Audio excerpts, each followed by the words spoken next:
How to change password in Aviator. In this video, I'm going to show you how you can easily do it.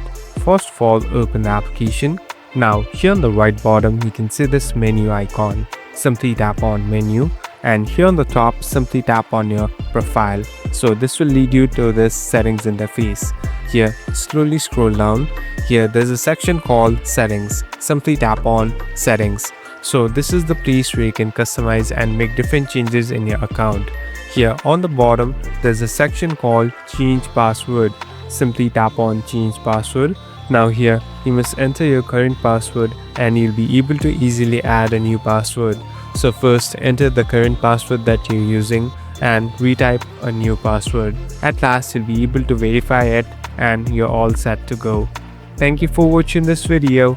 I hope this video will help you.